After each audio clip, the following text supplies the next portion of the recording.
ওকে, so তাহলে আমরা start করি। First of all, pre registration mock 2 paper 1। So এখন এখানের মধ্যে যে কোয়েশ্চেনস গুলো ছিল, first of all question number 1 এ এই একটা মাল্টিপ্লাগের মধ্যে ওরকম যে ওয়্যারটা থাকে, এরকম কি করা যায়, রাউন্ড আপ করে এটাকে পেঁচায় রাখা যায়, ঠিক আছে। সো এখন এই কোয়েশ্চেনটা আমরা যখন নাকি কোয়েশ্চেন পেপার ওরকম সলভ করতেছিলাম, তখন এমন করে বলছিলাম যে এই কোয়েশ্চেনটা ইম্পর্টেন্ট, যে মোর স্পেসিফিক্যালি এই কোয়েশ্চেনটা অনেকজন জিজ্ঞাসা করছিল যে ম্যাক্সিমাম রেকমেন্ডেড কারেন্ট ওই জায়গায় কম কেন, তাই না। তো এখন কারেন্টের ভ্যালু আমরা কম কখন ইউজ করি, in order to avoid heating effect of current or over heating এর ব্যাপারটা আমরা অ্যাভয়েড করার জন্য কি করি, most of the time we use low amount of current. তো আমরা ফার্স্টে কোয়েশ্চেনটা এরকম সলিউশনের সময় আমরা কি করব, প্রত্যেকটা কোয়েশ্চেন ওয়ান বাই ওয়ান এরকম দেখে যাব, ঠিক আছে। দেন কারো যদি ওরকম স্পেসিফিক কোনো প্রবলেম থাকে, দেন তাহলে ওটা নিয়ে ডিসকাস করব, যে তোমাদের যে এই কোয়েশ্চেনটা ভুল গেছে, যে এখানে মার্ক গেছে, কেন গেছে। ওকে, তো এগুলা নিয়ে আমরা ডিসকাস করব। তো ফার্স্টে আমরা এখানের মধ্যে দেখি কি বলতেছে। State the equation linking power, current and voltage. Power is equal to current into voltage. Complete the table by inserting the missing value. So তাহলে এখানে power দেওয়া আছে, voltage দেওয়া, so তাহলে power divided by voltage করলে কি পাবো, current পাবো। তাই কারেন্টের ভ্যালুটা বসাবা। Then B নাম্বারে বলতেছে কি, the extension cable is fitted with a 13 ampere fuse. So এখন বলতেছে describe how a fuse protects the cable, যে ফিউজ কিভাবে কোন একটা অ্যাপ্লায়েন্স কে আমাদের প্রোটেক্ট করে, ওটার কাজটা কি, যে ফিউজ কি করে। ফিউজ হলো একটা সেফটি ডিভাইস, যে নাকি হাই অ্যামাউন্ট অফ কারেন্ট, যে এক্সেস কারেন্ট ফ্লো করাটাকে অ্যাভয়েড করে অর ওইটাকে অপোজ করে। কিভাবে, যখনই নাকি ওরকম high amount of current flow করতে নিবে, তখন কি হবে, ওই ফিউজের ভিতরে একটা লো মেল্টিং পয়েন্ট ওয়্যার থাকে, ওই লো মেল্টিং পয়েন্ট ওয়্যারটা কি করবে, because of high amount of current flowing through the wire will become very hot and it will melt. So তাহলে ওইটা যদি মেল্ট হয়ে যায়, সো তখন কি হয়ে যাবে, সার্কিটটা ইনকমপ্লিট হয়ে যাবে। তো তখন সার্কিটটা ইনকমপ্লিট হয়ে গেলে ওই জায়গার মধ্যে কি করে, সে কারেন্টের ফ্লোটাকে বন্ধ করে দেয়। So this is how the fuse can protect the cable. বি2 তে বলতেছে explain why a 5 ampere fuse is not suitable for the extension cable. কেন, সো এইখানে দুইটা আলাদা আলাদা সিচুয়েশনের জন্য এমন ভাবে দেওয়া, যে যখন ফুললি এক্সটেন্ড করা, তখন কারেন্টের ভ্যালু হলো কারেন্টের ভ্যালু হলো 10 অ্যাম্পিয়ার। যখন নাকি কয়েল আপ করা আছে, তখন কারেন্টের ভ্যালুটা হলো কম, ঠিক আছে। সো এখন কারেন্টের ভ্যালুটা কত সেটা আমরা দেখে নেই। এই যে কারেন্টের ভ্যালুটা আসে 2.9। আচ্ছা, সো তাহলে এখানের মধ্যে কারেন্টের ভ্যালুটা কত, the value of the current will be 2.9 ampere. So এখন এখানের মধ্যে বলতেছে কি, খেয়াল করো, বলতেছে যে তোমার তো কয়েল আপ করে রাখতে সময় কত লাগে, মাত্র 2.9 অ্যাম্পিয়ার। সো তাহলে why use 13 ampere fuse instead of 5 ampere.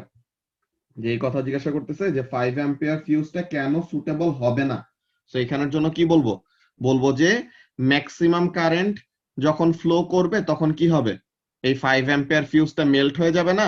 So তখন এই 5 অ্যাম্পিয়ার ফিউজটা মেল্ট হয়ে গেলে তো আমাদের এক্সটেনশন কেবলটা কাজ করবে না। যে এখানের জন্য অ্যান্সারটা দেখো কি বলতেছে, এই যে cable can not be fully extended, or else fully extend করলে পরে কি হবে, ওটার ভিতর দিয়ে excess amount of current flow করবে। যে 5 অ্যাম্পিয়ারের ফিউজ যদি অ্যাড করি, আর ওটার ভিতর দিয়ে যদি 5 অ্যাম্পিয়ারের বেশি কারেন্ট পাস করে, সো তখন কি হবে, the fuse will melt or the fuse will blow. এই যে, তো তাহলে cable can not be fully extended other because otherwise 5 ampere fuse will blow or will cut the power, ঠিক আছে।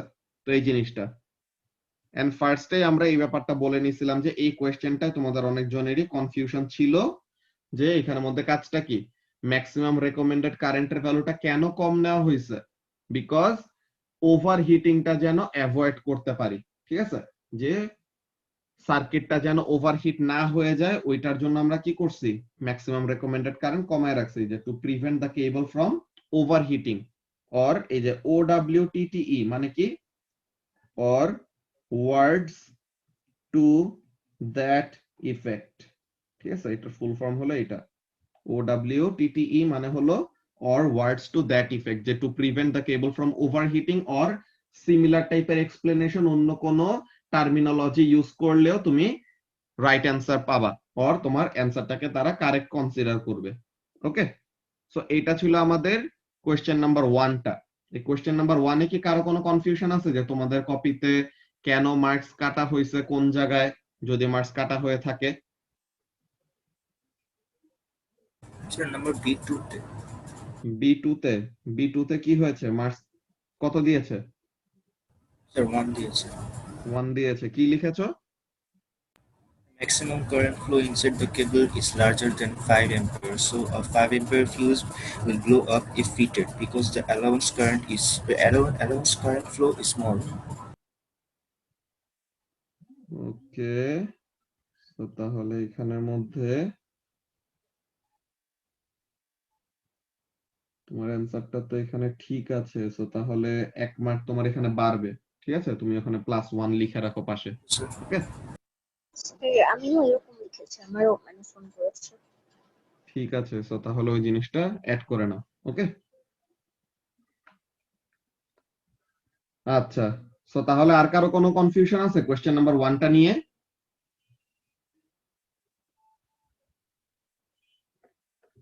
ওকে, so let's see question number 2। Question number 2 তে কি বলতেছে? A bus travels along a straight road. আচ্ছা, the graph shows how the velocity of the bus changes during a short journey. So তাহলে 60 second মানে 1 মিনিটের একটা জার্নির ভেলোসিটি টাইম গ্রাফ দেওয়া আছে। এখন বলতেছে state the velocity of the bus after 25 second. So 25 second পর, এখানে হলো 25 সেকেন্ড, সো 25 সেকেন্ডের সময় দেখো ভেলোসিটির ভ্যালুটা কত? It is 6। সো তাহলে 25 সেকেন্ডের ওখানে ভেলোসিটি কত? 6 মিটার পার সেকেন্ড। এখন বলতেছে how long is the bus stationary during its journey. তো এখন বাসটা তার জার্নির সময় কোন জায়গাটায় স্টেশনারি আছে? ভেলোসিটি টাইম গ্রাফে স্টেশনারি অবজেক্টের জন্য গ্রাফ দেখতে কেমন হয়? এক্স অ্যাক্সিস ঘেঁষে একটা স্ট্রেট লাইন যায় না? তো তাহলে কোন রিজিয়নটা? এই যে এটা গ্রিন কালার দিয়ে যা মার্ক করলাম, কত 30 থেকে 40 সেকেন্ডের এই ইন্টারভালে কি ছিল? The bus was at rest or zero velocity. So তাহলে কত সেকেন্ডের জন্য সে রেস্টে ছিল? 10 সেকেন্ড। সো তাহলে এটার आंसर হবে 10। এরপরে B1 এ বলতেছে কি যে state the equation linking. Oh my god, এত কঠিন কোশ্চেন তো তোমাদের পারারই কথা না। অ্যাসেলারেশন ইজ ইকুয়াল টু কি হবে? Change in velocity divided by time taken. Change in velocity divided by time taken. এরপরে B2 তে কি বলতেছে? Calculate the acceleration of the bus during the first 10 seconds, give its units. So এখন first 10 সেকেন্ডের জন্য তো 0 সেকেন্ডের সময় 0, 10 সেকেন্ডের সময় হলো 12। সো তাহলে এটা হলো 10, 12, এটা হলো 0, 0। সো তাহলে গ্রেডিয়েন্টের ফর্মুলা দিয়ে আমরা বের করতে পারি, অর উপরে মাত্র যে ফর্মুলাটা লিখছে ওইটা দিয়েও করা যায়। কি? Acceleration is equal to v minus u by t। Final হলো 12, ইনিশিয়াল হলো 0, টাইম হলো 10, তাই না? ফাইনাল 12 ছিল না? ইয়েস। সো তাহলে এটা কত আসে? 1.2। ইউনিট কি হবে? Metre per second squared. So তাহলে ইউনিট হলো মিটার পার সেকেন্ড স্কোয়ার, আর ভেলোসিটি কি বলে ভ্যালুটা হলো 1.2। এরপরে কি বলতেছে সি নাম্বারে? C1 state the equation linking average speed, distance moved and time taken. So তাহলে average speed is equal to কি হবে? Average speed is equal to distance move divided by time taken.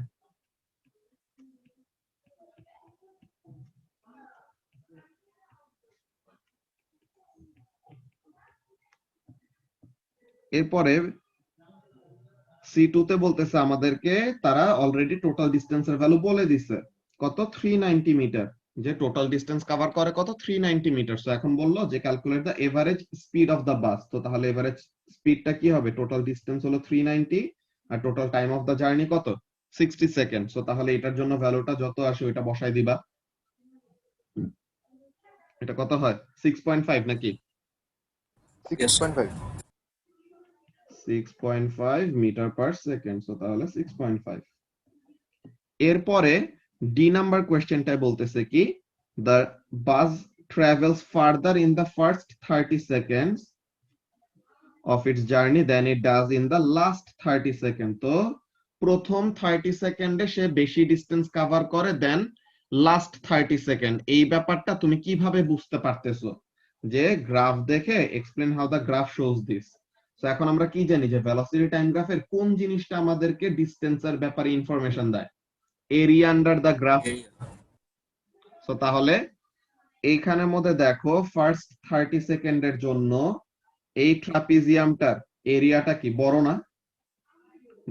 In the first 30 second এতটুকু হলো area under the graph, right? So first 30 সেকেন্ডের জন্য এইটা। আর last 30 সেকেন্ডের ওখানে মধ্যে কি হয়েছে খেয়াল করো, লাস্ট 30 সেকেন্ডের ওখানে তো প্রথম 10 সেকেন্ড, এই যে 30 থেকে 40 সেকেন্ড তো সে মুভি করে নাই, সে তো রেস্টে ছিল। এন্ড দেন বাকি টাইমটুকু সে কি, এই যে বাকি এতটুকু রিজন, এই ট্রাপিজিয়ামের এরিয়াটা কি ছোট না? এই ট্রাপিজিয়ামের এরিয়াটা হলো ছোট। সো তাহলে আমরা কি বলবো? আমরা বলবো যে area under velocity time graph gives us distance. So এখন area in the first 30 seconds is greater than area in the last 30 seconds. তো এর জন্য কি বোঝা যাইতেছে গ্রাফ থেকে? এর জন্য বোঝা যাইতেছে যে ফার্স্ট 30 সেকেন্ডসে সে কি করছে, বেশি ডিসটেন্স কভার করছে।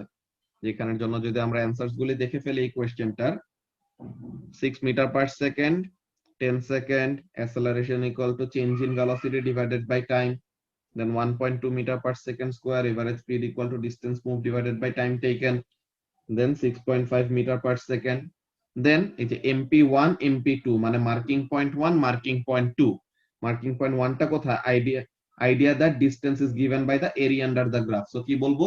বলবো যে we know that area under velocity time graph gives us distance। এক মার্ক পাইলাম। দেন কম্পেয়ার করতে হবে দুইটা এরিয়াকে, কিসে? First 30 second and last 30 second. কি বলবো? এই যে comparison of the two areas by eye or by calculation. যে দেখতে বলবো যে প্রথম 30 সেকেন্ডে এরিয়া আন্ডার দ্য গ্রাফ হলো বড়, যে ট্রাপিজিয়ামের সাইজ হলো বড়, আর পরের 30 সেকেন্ডে ট্রাপিজিয়ামের সাইজ ছোট। তো তাহলে ওই জিনিসটা। তো এই কোশ্চেন নাম্বার 2 টা নিয়ে কি কারো কোনো কনফিউশন আছে? ওয়ালাইকুম আসসালাম। এরপরে আমরা দেখি কোশ্চেন নাম্বার 2 তে যদি প্রবলেম না থাকে, let's go to question number 3। Okay, so এই কোশ্চেনে তোমাদের অনেকজনের নামে কমপ্লেইন আসছে। যারা চেক করছে খাতা, তোমাদের অনেকজনের নামে কমপ্লেইন দিছে যে তোমরা একটা কাজ করছো। কি কাজ? যে বেসিক্যালি তোমাদেরকে যে বড় একটা পিডিএফ দেওয়া হয়েছে না, তোমরা এই পিডিএফটা থেকে ওরকম ডিরেক্ট লিখে দিছো, কিন্তু তোমাদের বারবার করে একটা জিনিস বলা হয়েছে যে ইলেকট্রন ডিজেনারেসি, প্রেসার এন্ড এভরিথিং, এইগুলা জিনিস কিন্তু তোমাদের সিলেবাসে নাই। ওগুলি দেওয়া হয়েছে কেন? যেন তোমাদের কনসেপ্টটা ক্লিয়ার হয়। ওকে, তো তোমরা কি করছো, অনেকজনই আউট অফ সিলেবাসের জিনিসগুলি অনেক বড় ডেসক্রিপশন দিয়ে লিখছো, কিন্তু মেইন পয়েন্ট, যে 6 মার্কের জন্য মেইন পয়েন্ট যেগুলি কভার করতে হবে, এগুলি তোমরা অনেকজন মিস করে গেছো। সো আমি এখন যেই কাজটা করব, কি করব, তোমাদেরকে এই অ্যানসারটা লিখে দিব। ওকে, তোমাদেরকে এই 6 মার্কের এই অ্যানসারটা লিখে দিব, সো দ্যাট এরপর থেকে তোমরা এই জিনিসটা কন্টিনিউ করতে পারো। বুঝছো? যে এই কোশ্চেনটা আসলে যেন এমন টাইপের এক্সপ্লেনেশন লিখে যে অল্প এক্সপ্লেনেশনের মধ্যেই অনেক বড় মার্কস যেন তুমি অ্যাচিভ করতে পারো, এটার জন্য তোমাদেরকে এই জিনিসটা লিখে দিতেছি। অলরাইট, সো তাহলে এখানের জন্য খেয়াল করো, আমি স্টার্ট করে লেখা বলতেছে কি, দেখো, main sequence stars can vary in brightness, colour and mass. আচ্ছা, describe the evolution of both কোন star, low mass stars and high mass stars after they join the main sequence. তো তাহলে মেইন সিকোয়েন্সে অলরেডি জয়েন করে ফেলছে। তো main সিকোয়েন্সে join করার আগে যে কি হয়, মেইন সিকোয়েন্সে জয়েন করার আগে যে তারা কি করে, নেবুলা থেকে ম্যাস অ্যাক্রিট করে, দেন ইভেন্চুয়ালি তাদের ওই জিপি থেকে কাইনেটিক এনার্জিতে কনভার্ট হয়, দেন ফ্রিকশনের জন্য টেম্পারেচার বাড়ে, টেম্পারেচার বাড়তে বাড়তে ইভেন্চুয়ালি ফিউশন শুরু হয়। এইসব তোমার লিখতে হবে না, they have already joined the main sequence. Okay, so এখন এই মেইন সিকোয়েন্সে জয়েন করে ফেলার পর দেন এখন এখানের মধ্যে তোমার এক্সপ্লেনেশন গুলি লিখতে হবে। কি বলবো যে তোমার এখানের মধ্যে পয়েন্টস গুলি দেখে নাও, এই পয়েন্টস গুলি দেখবা, আমি জাস্ট ডিরেক্টলি এই পয়েন্ট গুলি বসাবো না, কিন্তু আমার এক্সপ্লেনেশনের মধ্যে প্রত্যেকটা পয়েন্ট কভার হবে। দেখো এখানের মধ্যে পয়েন্টস গুলি কি কি, ধরো থিকনেসটা কমাই নেই। ওকে, সো এখন এখানের মধ্যে পয়েন্ট গুলি কি কি, all main sequence stars fuse hydrogen into helium, then কি হয়, lower mass stars stay in the main sequence for a longer amount of time.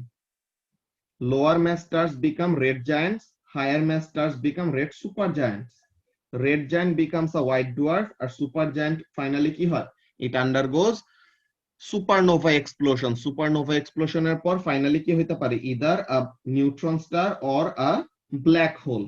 Okay, so তাহলে এই ব্যাপারগুলি আমরা এক্সপ্লেনেশনে লিখবো, দেখো কিভাবে করে সুন্দর মতো গুছায় লেখা যায়। ওকে, সো লেটস সি। তো ফার্স্ট অফ অল এখানের মধ্যে আমরা স্টার্ট করি যে both low mass and high mass stars fuse hydrogen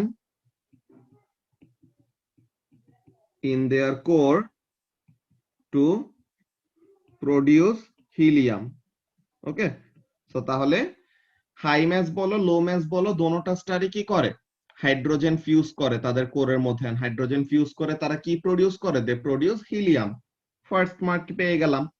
দেন এখন আমাদের কাজটা কি, even though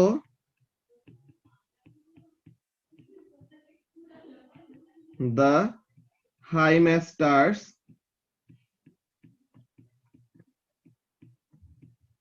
have a large supply of hydrogen,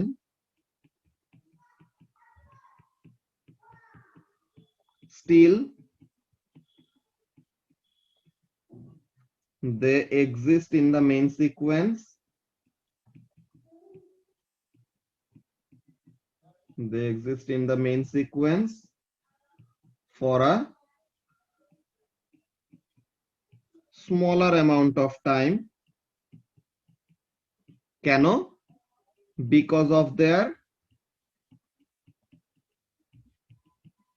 very high rate of reaction. ঠিক আছে, তাদের রেট অফ রিয়াকশনটা এতই বেশি যে কি হয়, তাদের হাইড্রোজেনের সাপ্লাই বেশি, but still they use up this hydrogen very very quickly. Okay, so তাহলে because of their very high rate of reaction. So তাহলে এখানে থেকে আমরা বুঝাই দিলাম কি, যে হাই ম্যাস স্টারস কি করে, কম টাইম স্পেন্ড করে in the main sequence compare to the low mass stars. তো এখানের মধ্যে সেকেন্ড পয়েন্টটা কভার হয়ে গেল। এরপরে কাজটা কি, এরপরে কাজটা হবে এমন যে after all the hydrogen has been used up,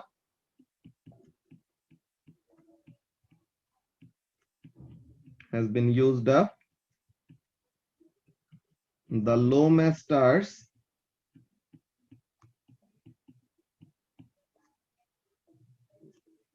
become red giant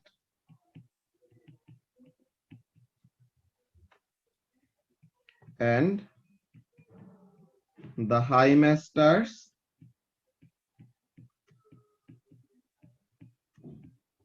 become red supergiants, তাই তো? সো তাহলে এখানে এক লাইনের মধ্যে আরো দুইটা পয়েন্ট আমরা কভার করে ফেলছি। ওকে, সো তাহলে এই জিনিস, এরপরে কাজটা কি,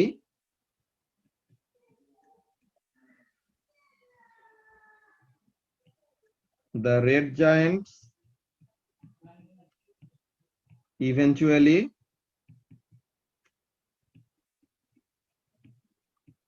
becomes, giants লিখছে তো become হবে, the red giants eventually become white dwarfs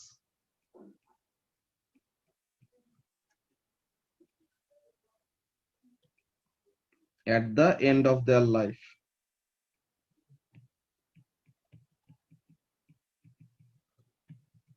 তো এটা কার জন্য লিখলাম, লো ম্যাস স্টারের লাইফ সাইকেল হলো এমন টাইপের।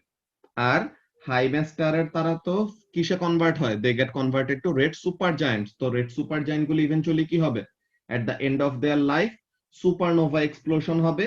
দেন আফটার দ্য এক্সপ্লোশন যে রেমন্যান্ট কোরটা থাকবে ওইটা কি হবে, ইদার নিউট্রন স্টার অর একটা ব্ল্যাক হোলে কনভার্ট হবে। ওকে, সো তাহলে ওই জিনিসটা আমরা লিখে ফেলবো। দাঁড়াও 1 minute.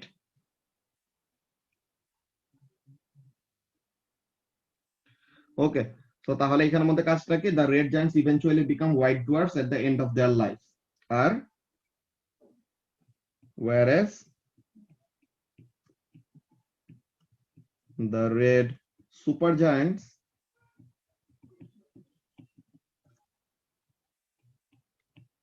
undergo supernova explosion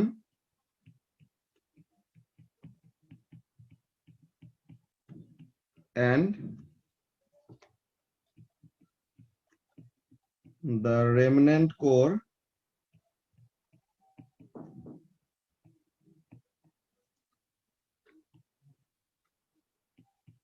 of the star and the remnant core of the star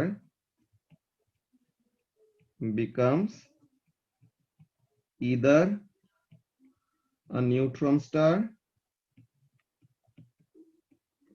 or a black hole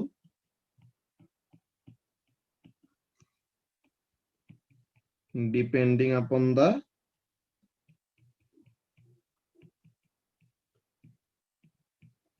mass of the core। ঠিক আছে, সো এইটুকু জায়গার মধ্যে দেখছো আমি কতগুলি পয়েন্ট কভার করছি, খেয়াল করো। ফার্স্টে both the low and high mass stars fuse hydrogen in their core to produce helium, এক মার্ক, একটা tick. Then even though high mass stars have a large supply of hydrogen, they still exist in the main sequence for a smaller amount of time, কেন, because of their high rate of reaction, second mark।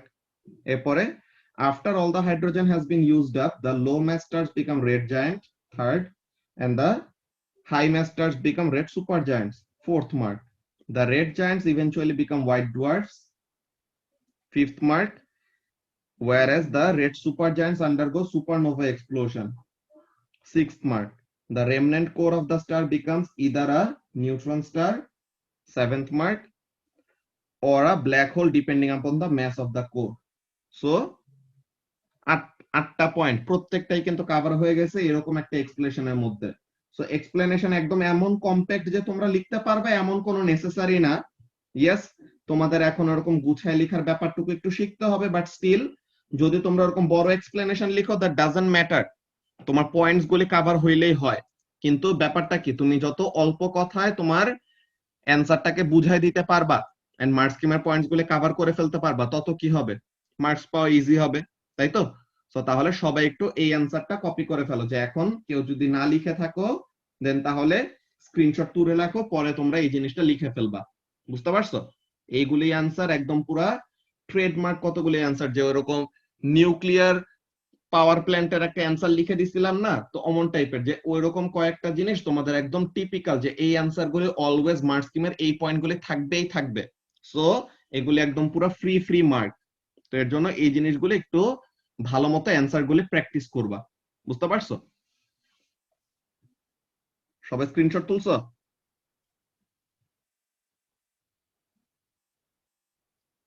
Okay, so তাহলে এই জিনিসটা গেল আমাদের question number 3, অ্যাস্ট্রোফিজিক্সের যে কোয়েশ্চেনটা ছিল।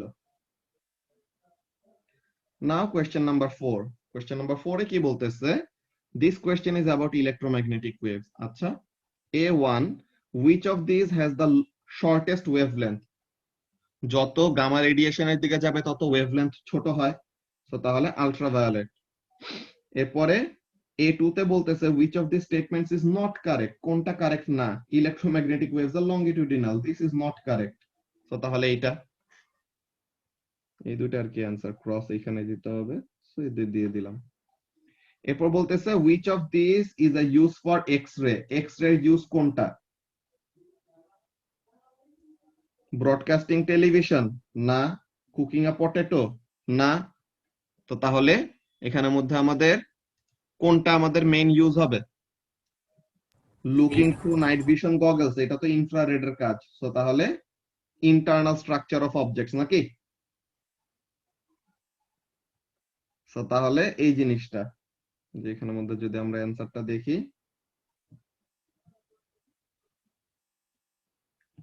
C A C. তো তাহলে আমাদের অ্যান্সার সবগুলি ঠিক আছে। ওকে, এরপর দেখি বি নাম্বারে বলতেছে gamma radiation is used in hospitals even though it can be dangerous. কেন? বিকজ এটা ডেঞ্জার সাইড তো আছেই, কিন্তু তার ইউজফুলও কতগুলি সাইড আছে। ওকে, তো এখানের মধ্যে বলতেছে কি, দেখো নাম্বার 1 এ describe one use of gamma radiation in hospitals. Gamma radiation দিয়ে কি করা যায়? স্টেরিলাইজিং মেডিকেল ইকুইপমেন্টস, তাই তো? মেডিকেল ইকুইপমেন্টকে স্টেরিলাইজ করা যায়। কিন্তু এটা লিখলে পরে তো তুমি 1 মার্ক পাবা, মার্ক তো দেওয়া 2, তোমার মার্কস দেখে অ্যান্সার করতে হবে। এখানে অনেকজন তোমাদের মার্কস গেছে কেন? তোমরা জাস্ট স্টেরিলাইজেশন লিখছো অর জাস্ট লিখছো যে it can cure cancer, just এতটুকু লিখছো। এটা লিখলে তো 1 মার্কের পয়েন্ট কভার করলা। তো এখন তোমার স্টেরিলাইজেশনের জন্য কেন ইউজ করা যায় ওই ব্যাপারটা বলতে হবে, যে সে কি করবে, হার্মফুল ওইসব জিনিসগুলোকে মেরে ফেলবে। এই যে একটা হলো সেন্সিবল ইউজ, একটা হলো ফার্দার ডিটেইল। এই যে দেখো স্টেরিলাইজিং মেডিকেল ইকুইপমেন্ট 1 মার্ক পাইলা, কিন্তু পরের মার্কটা কোথায় আসবে? As gamma can kill bacteria. Okay, so এখানের জন্য তুমি কি পাইলা? 2 মার্ক। একটা হলো স্টেরিলাইজিং মেডিকেল ইকুইপমেন্ট লিখছো, এখানে 1 মার্ক। এখন কেন স্টেরিলাইজেশনের কাজে ইউজ করা যায়? What makes gamma useful for this purpose? Because gamma can kill bacteria, এমন। Or you can say gamma can be use for treating cancer. কেন? বিকজ গামারে কি করা যায়, এরকম রেডিওথেরাপি আর ফোকাস করে ওরকম ক্যান্সারাস সেল মারা যায়। তো তাহলে এই জিনিসটা তো এমন টাইপের। তো গামার কাজ গেল। এরপরে কি বলতেছে? Explain the risks to patients and doctors of using gamma radiation. যে প্রলংড একটা এক্সপোজারে থাকলে কি হয়? Gamma radiation can cause cancer. যে তুমি ফার্স্টে বললা যে gamma radiation can cause cancer, কিন্তু এই জিনিসটা কখন হয়? জাস্ট গামা রেডিয়েশনের এক্সপোজারে আসলেই তো হলো না, লং একটা এক্সপোজারে থাকতে হয়, এমন টাইপের ব্যাপার। এখানের মধ্যে কাজটা কি? First of all any one of sensible comment about risk for either. কি কি? First of all increased risk of cancer.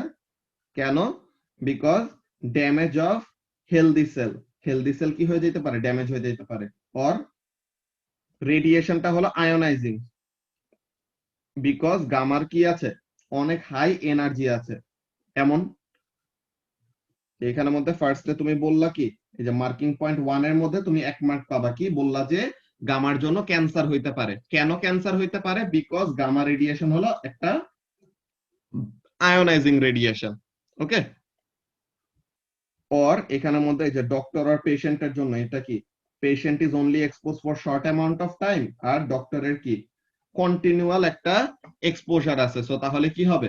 Doctors are at more risk than the patients, because ডক্টররা কি থাকে? পেশেন্ট তো আসে যায়, আর ডক্টর তো কনস্ট্যান্ট, সেই তো বারবার বারবার করে কি কি করতেছে? গামা রেডিয়েশনের এক্সপোজারে আসতেছে। ওকে, সো তাহলে এই ব্যাপারগুলি ওরকম লিখতে হবে, 2টা পয়েন্ট অ্যাটলিস্ট কভার করতে হবে। বুঝতে পারছো? তো এইখানের মধ্যে স্যার এখানে 1 পয়েন্ট দিয়েছে। হ্যাঁ, কি কি লিখেছো? Cell mutation can occur if exposure time is more than the safety level. Cell mutation কেন অকার লিখছো? বুঝি নাই, কি লিখছো মাহফুজ? আরেকবার একটু বলো তো।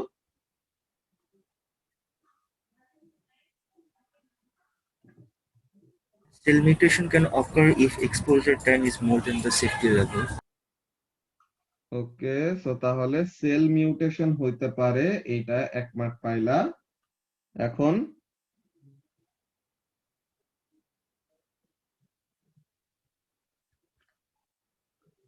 বেশি এক্সপোজারের কথা এরকম লিখছো। সো বেশি এক্সপোজারের কথা লিখলে পরে এখানের মধ্যে ওরা স্পেসিফিক্যালি ওরকম এক্সপোজারের কথাটা ডক্টরের জন্য এন্ড পেশেন্টের জন্য ওরকম স্পেসিফাই করতে হবে, বুঝছো? যে এখানের মধ্যে মনে করো যে পেশেন্টের এক্সপোজারের টাইম কেমন, ডক্টরের এক্সপোজারের টাইম কেমন, তো স্পেসিফিক্যালি অমন ভাবে ডক্টরের কথা যদি বলো যে ডক্টররা ওরকম লম্বা টাইম ধরে এক্সপোজ থাকবে, সো তাহলে তখন ওই মার্কটা তোমাকে দিত। বুঝছো? Yes, sir. এটার জন্য একটা মার্ক কাটছে। ওকে, এরপর কি বলতেছে, state one way of reducing the risk to doctors who use gamma radiation. কি করা যায় ডক্টরদের এই জিনিসটা কমানোর জন্য? Use for a limited amount of time or অন্য আরেকটা রুমে থেকে বা একটা ডিস্টেন্স মেনটেন করে। ওকে, তুমি যদি এখানে মধ্যে lead shielding, protective clothing, lead apron এইসব বলো, তো তাহলে এগুলা ইগনোর করছে তারা। বলছে কি যে তুমি বেসিক্যালি রিস্কের কথাটা কি বলছো, যে বেশি টাইম ধরে যদি ডক্টর এক্সপোজ থাকে সো তখন তার কি হইতে পারে, ক্যান্সার হইতে পারে। তো তাহলে রিস্কটা কমানোর জন্য কি করবা? এই রিস্কটা কমানোর জন্য basically what you have to do, exposure time কমাই দিবা, তাই তো? এক্সপোজার টাইম কমানো ইদার তুমি কি করতে পারো, by using it for a less amount of time, or দূরে থেকে ইউজ করবা, সো তাহলে তুমি কি থাকবা না, এক্সপোজারে থাকবা না। বুঝতে পারছো? তো এই জিনিসটা। কোয়েশ্চেন নাম্বার 4 নিয়ে কি কারো কোনো কনফিউশন আছে?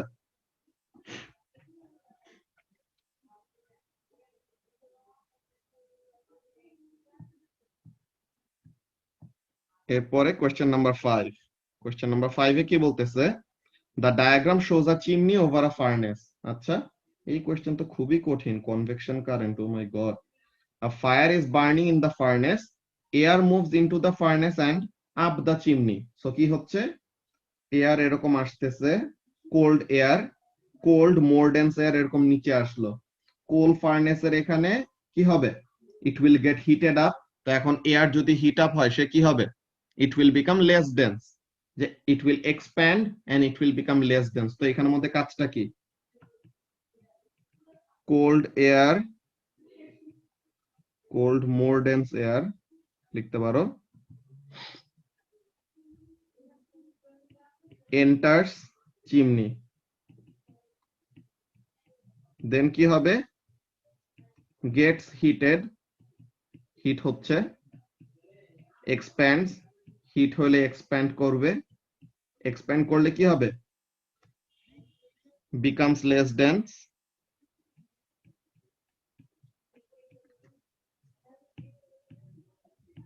becomes less dense, তারপর কি, less dense হলে কি করবে, it will rise up, উপরে উঠলে কি হবে, go out of the chimney,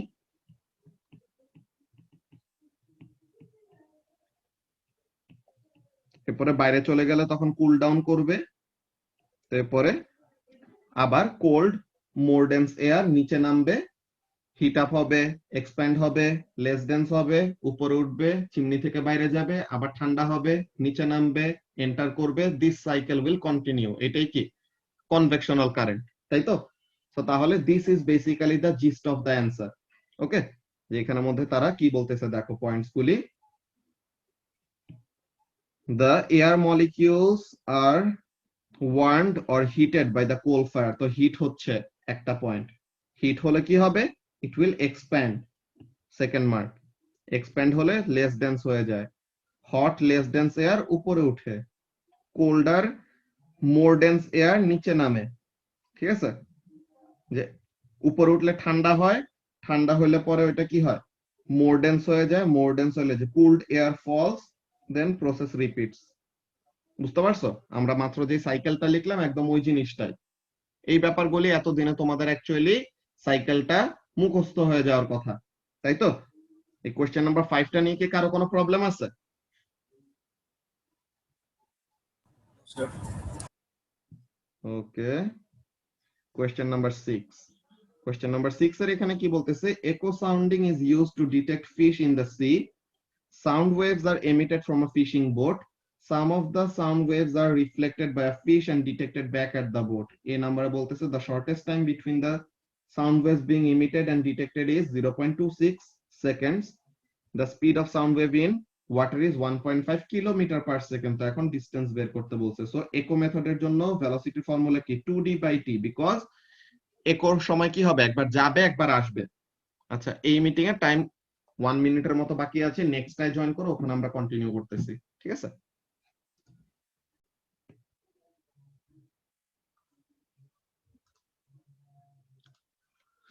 তোমাদের তো দেখা যাচ্ছে ম্যাক্সিমাম মানুষই জাস্ট ওয়েট করতেছে 20 সেকেন্ডের নোটিসের জন্য যে কে কি করবে না করবে, এটার জন্য সবাই বসে আছে। এর জন্য মকের সলিউশনের এগুলাতে মানুষজনের সিরিয়াসনেস একদম চলে গেছে।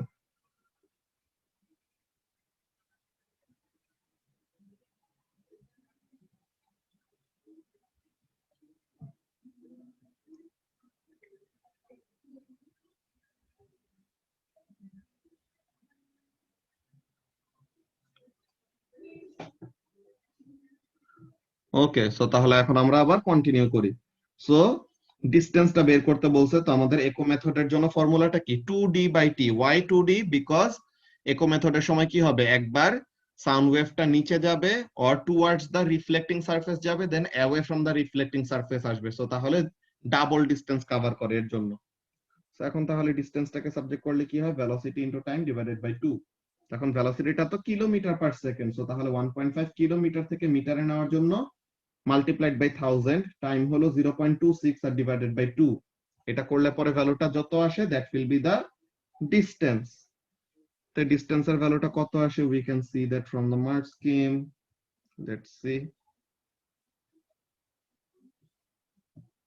So this comes out to be 195 metre.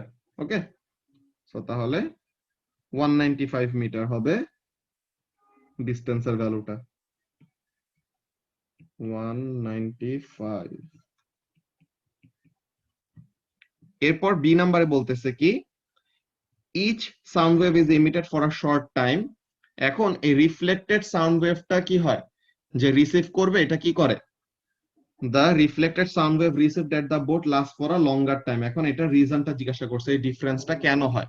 এখন রিফ্লেকশনটা যে আসলে কোথা থেকে আসবে এটার তো আমাদের কোনো ঠিক নাই, যে কি হতে পারে, this is the water surface, this is the sea bed. Okay, so এখন ওয়াটার সারফেসের এখানে আমাদের ফিশিং বোটটা আছে। সো এখন ফিশিং বোট থেকে কি করবে, সাউন্ড ওয়েভ এমিট করবে। যদি এখানে সে ওরকম কোনো মাছ পেয়ে যায় তো তখন কি হবে, এটার গায়ের থেকে রিফ্লেকশন চলে আসবে। So if the fish is at a shallow depth, then তাহলে কি হবে, the time taken for the reflected wave or the echo to come back to the boat, এটা কি কম হবে। আর যদি কোনো মাছ না পায়, সো হোয়াট উইল হ্যাপেন, যদি কোনো মাছ না পায় then it will have to travel all the way down to the sea floor, then ওখান থেকে রিফ্লেকশনটা ফেরত আসতে হবে। সো তখন কি, the time taken for the echo to come back to the fishing boat will be longer. তো তাহলে this is the reason why the difference in time occurs, যে এখানের মধ্যে কাজটা কি, যে reflected from different depths within the shoal কি হয়, so reflected pulses travel different distances। তো কি হয়, শোল মানে কি, শোল অফ ফিশ মানে হলো গ্রুপ অফ ফিশ। ওকে, যে স্কুল অফ ফিশ বলে এমন টাইপের।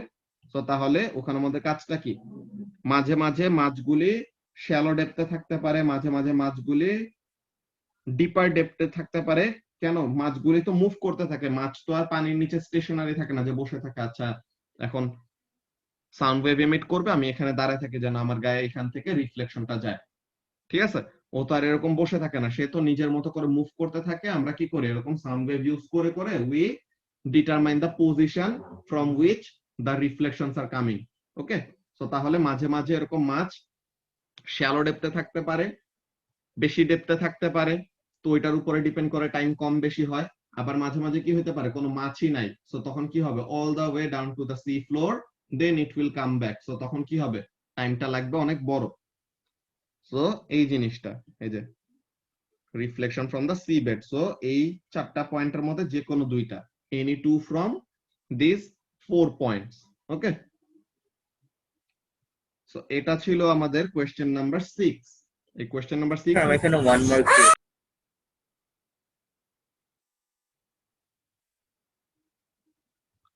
মাহফুজ কি কিছু বলছো? স্যার এখানে 1 মার্ক দিয়েছে। কি লিখেছো? The sound wave may be reflected from the seabed instead of some fish, so it took longer period of time to come back. So তাহলে এখানের মধ্যে তোমার জাস্ট এই কোনটা সি বেড এর পয়েন্টটা কভার হয়েছে। ওকে, তোমার এখানের মধ্যে আরেকটা কথা যদি তুমি লিখে দিতা তাহলে হয়ে যেত, যে কি, যে একটা হলো reflect the sound wave may be reflected from the sea bed, এটা লিখেছো, এর জন্য পেয়েছো 1 মার্ক। তো এখন তুমি যদি আরেকটা মার্ক পেতে চাও, তোমার এই তিনটা পয়েন্টের থেকে, যে মার্কিং পয়েন্ট 1 2 3, এগুলোর মধ্যে থেকে যে কোন একটা পয়েন্ট নিতে হবে। কোন জিনিসটা? মনে করো তুমি লিখতে পারো যে, তুমি যদি এমন লিখতা, কি লিখতা, যে the sound waves may be reflected from the sea bed sometimes, ঠিক আছে, sometimes from the seabed and sometimes from the depth at which the fishes are moving। এটা যদি তুমি বলো তো তখন কি হয়ে যায়, তোমার ফিশ মুভমেন্টের পয়েন্ট, ফিশ গুলি ডিফারেন্ট ডিফারেন্ট ডেপথে মুভ করতেছে এমন একটা পয়েন্ট, অর তোমার সি বেডের পয়েন্ট, এরকমের মধ্যে তিনটা পয়েন্টের মধ্যে যে কোনো দুইটা পয়েন্ট কভার হয়ে যায়। বুঝতে পারছো? সো তাহলে তোমার বুঝেছি। শুধু সি বেডের পয়েন্টটা কাউন্ট করা হয়েছে এখানের জন্য। ওকে, আচ্ছা, সো এখন question number 7। So question number 7 এ কি বলতেছে, sound waves travel as a wave, sound travels as a wave. Oh my god. A নাম্বারে বলতেছে which of this statements our sound wave is incorrect. Sound ওয়েভের ব্যাপারে incorrect জিনিসটা কি? They can travel through vacuum, this is not correct. Sound তো longitudinal wave, they can not travel through vacuum, they need a medium. তো এখন বলতেছে sound waves are a type of wave known as longitudinal wave, name the other type of wave. কি? Transverse. এখন transverse ওয়েভের example কি? Light wave, radio waves, infrared, visible light, ultraviolet, X ray, gamma ray, যেটাই লিখো। এরপরে state the equation linking wave speed, frequency and wavelength, এটা লিখে দিব না। দেন C2 তে বলতেছে calculate the speed of the sound wave. তো এখন স্পিডটা কি হবে? 2.9 কিলো হার্টজ। তো এই যে কিলো ব্যাপারটা তোমাদের ফলো করতে হবে, যে মার্কস দিছে 3, তো 3 মার্কস গুলি কখন কখন থাকে? যখন নাকি তোমার এরকম ইউনিট কনভার্সনে কাজ থাকে। দেখো 12টা কি সেন্টিমিটার, নট ইন মিটার, তো তাহলে সেন্টিমিটার থেকে মিটারে নিতে হবে। দেন ফ্রিকোয়েন্সিটা কিলো হার্টসে দেওয়া, তো তার মানে কি কিলো হার্টস থেকে হার্টসে নিতে হবে। সো এই যে velocity is equal two frequency into wavelength, তো ফ্রিকোয়েন্সি হলো 2.9 কিলো হার্টস, তো কিলো হার্টস মানে কত? 1000 হার্টস, তো মাল্টিপ্লাইড বাই 1000। আর ওয়েভলেন্থ হলো 12 সেন্টিমিটার, তো সেন্টিমিটার থেকে মিটারে নেওয়ার জন্য ডিভাইডেড বাই 12, কি বলে, ডিভাইডেড বাই 100। তো এটা করলে পরে কত আসে? 29 ইনটু 12। তো এটা করলে পরে যেটা আসে, that will be the value of speed of sound wave. তো এখন এখানের মধ্যে অ্যান্সারটা কত? Let's see.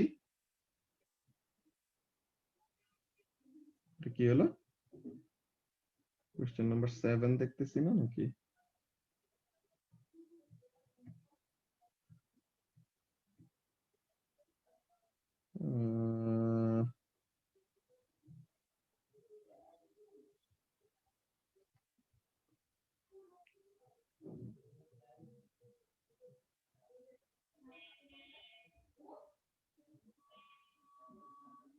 Most probably question number 7 এর মার্ক স্কিমটা ভুল আসছে, ঠিক আছে।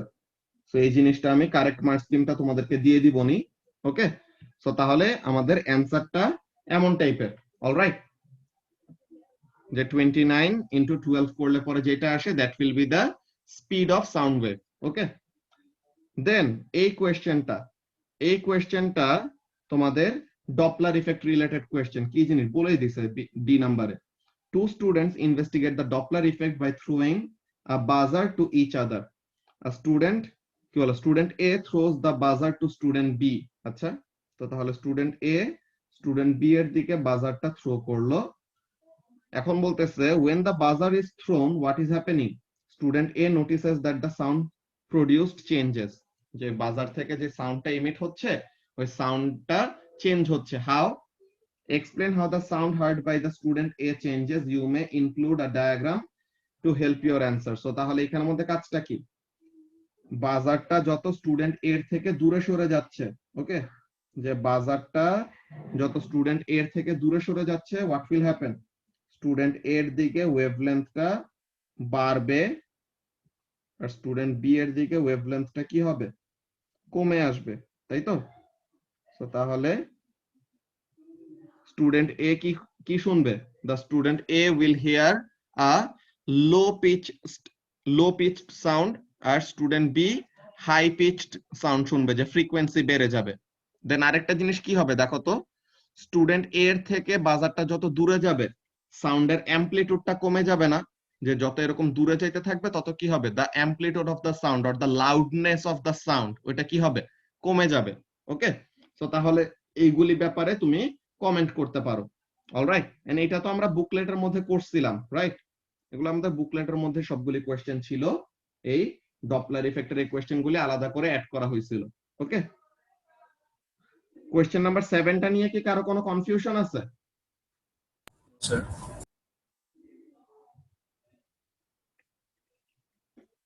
ওকে, সো এখন কোয়েশ্চেন নাম্বার 8। কোয়েশ্চেন নাম্বার 8 এ কি বলতেছে, student investigates the efficiency of an electric motor. আচ্ছা, তো ইলেকট্রিক মোটর এরকম ঘুরবে, দেন একটা, হ্যাঁ বলো। স্যার কোশ্চেন নাম্বার 7 দিতে এখানে আমার এখানে রেড শিফট অকার্স এটা লিখে দিয়েছে, এটার জন্য -1 করেছে। এটা কেন, মানে এটা কি লিখতে হবে? রেড শিফট হচ্ছে কার জন্য, এর জন্য নাকি বি এর জন্য? জানি না, খালি লিখে দিয়েছে। হ্যাঁ, রেড শিফট হচ্ছে, এটা লিখেছো ভালো কথা, কিন্তু কার জন্য হচ্ছে ওটা লিখতে হবে। এখানে দুইটা শিফটিং হচ্ছে, একটা একজনের জন্য হচ্ছে না স্যার, রেড আমি শিফট। লিখিনি এটা। ও আচ্ছা, লিখনি। আমি বাকি পয়েন্টস গুলো লিখেছি, লাইক ফ্রিকোয়েন্সি, ওয়েভলেন্থ আর স্পিড রিমেইনস দ্য কনস্ট্যান্ট, আচ্ছা, এগুলো লিখেছি। তো এই যে এখানের মধ্যে রেড শিফটের কথাটা কেন বলেছে দেখো, রেড শিফট কখন হয়, ওয়েভলেন্থ ইনক্রিজ করলে নাকি ডিক্রিজ করলে? ডিক্রিজ করলে, ওয়েভলেন্থ ইনক্রিজ ইনক্রিজ করলে। করলে, ঠিক আছে, ওয়েভলেন্থ বাড়লে রেড শিফট হয়। সো তাহলে red shift is occurring for student A, আর স্টুডেন্ট বি এর জন্য কি হচ্ছে, ব্লু শিফট হচ্ছে, যে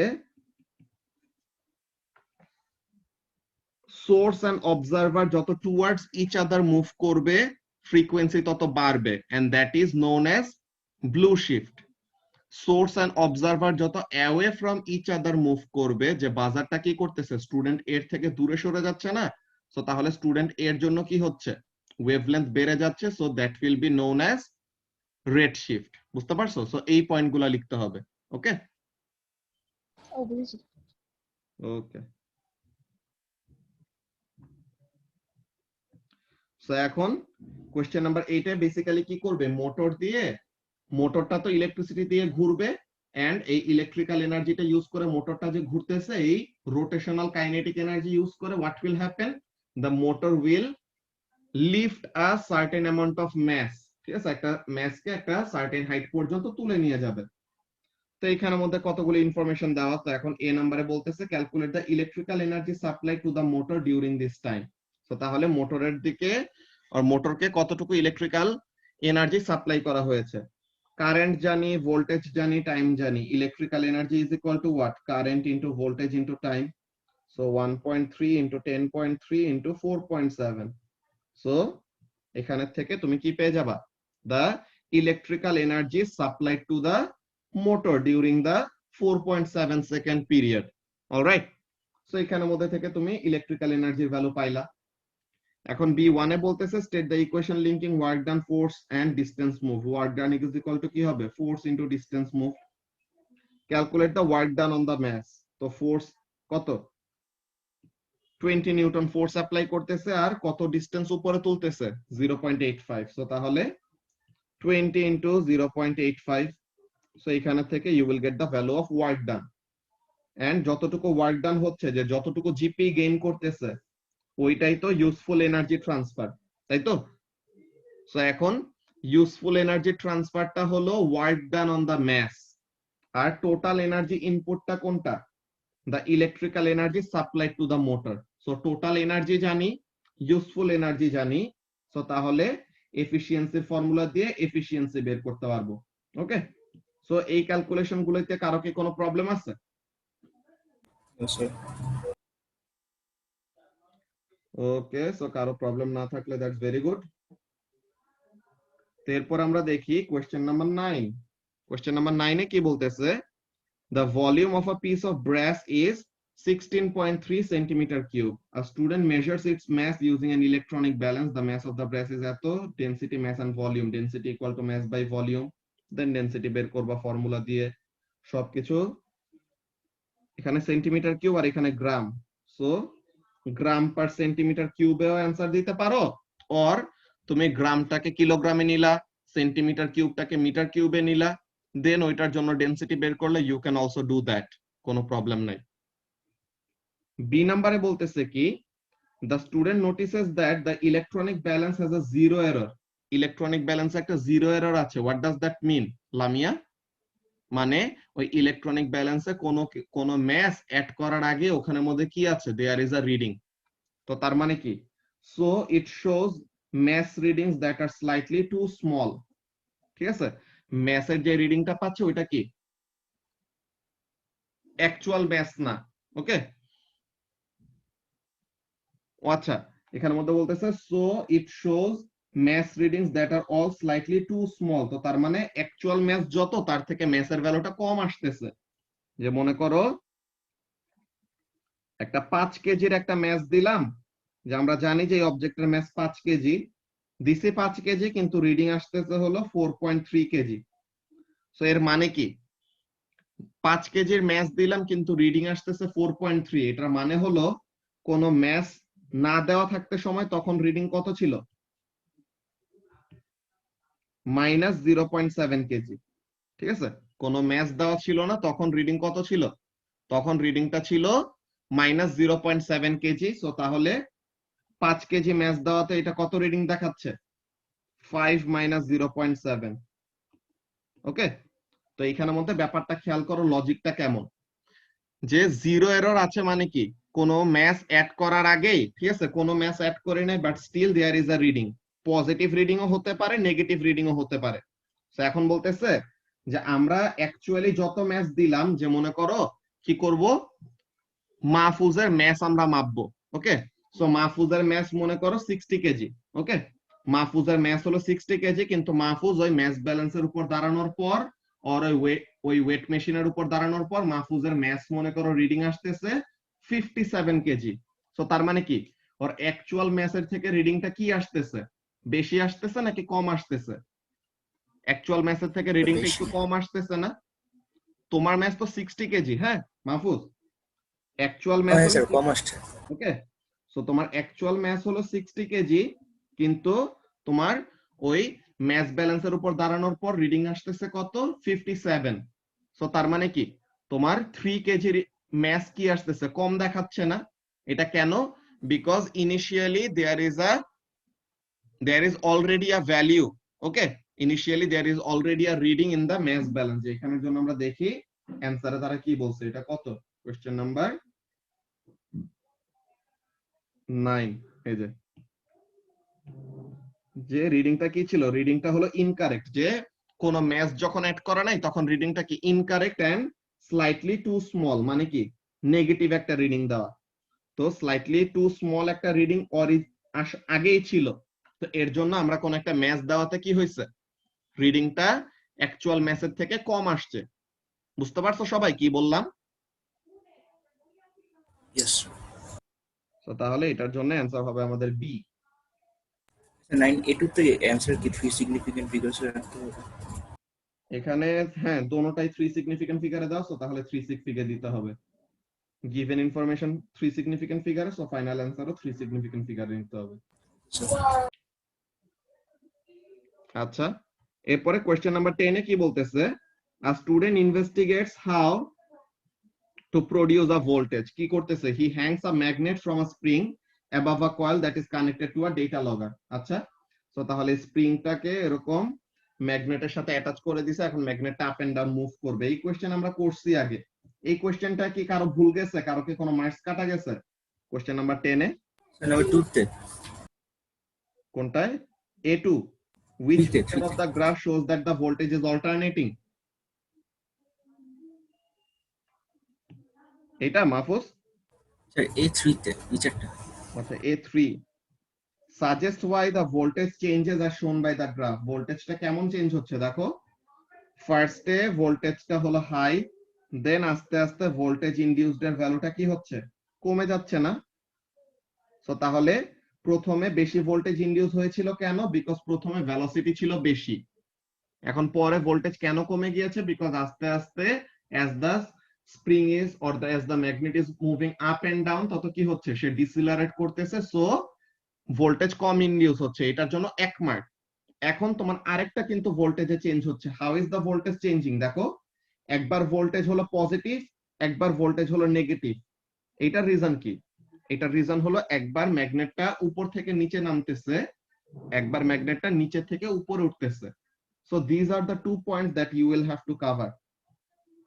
যে এখানের জন্য এই যে একটা হলো direction of the magnet changes, এর জন্য পজিটিভ এন্ড নেগেটিভ ডিরেকশনে আসতেছে, যে direction of the magnet changes, যার জন্য direction of flux cutting change হয়, এমন একটা ব্যাপার।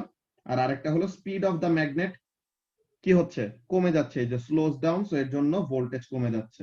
বুঝতে পারছো? আমি এই পয়েন্টটা দিয়েছি, 2 মার্ক কেটেছে, তাহলে 1 মার্ক বাড়বে। আচ্ছা, সো তুমি লিখেছো যে ম্যাগনেটটা স্লো ডাউন করছে দেখে তার ভোল্টেজ কমে যাচ্ছে, এটা লিখেছো? ইয়েস, লিখেছি এটা। ওকে, সো তাহলে এখানের জন্য 1 মার্ক বাড়ায় না। হ্যাঁ, বেসিক্যালি ওরকম 2 মার্কই পাওয়ার কথা, বাট স্টিল আমরা ওরকম চেকিংটা ওরকম স্ট্রিক্ট করতে বলছি, তাহলে যেন তোমাদের এরপর থেকে আরো পয়েন্টস গুলি সুন্দর মতো কভার হয়। বুঝতে পারছো? জি স্যার। ওকে, আর কারো কি কোনোটায় কনফিউশন আছে যে মার্কস কেন কাটা গেছে এই কোশ্চেন নাম্বার 10-এ? এটা তো আমরা কয়েকবার ওরকম ডিটেল ওয়েতে করাই দিছি। নিতু আগে জিজ্ঞাসা করছিল, তখন ওর জন্য এরকম আমরা ডিটেল ওয়েতে করাই দিছিলাম এই কোশ্চেনটা।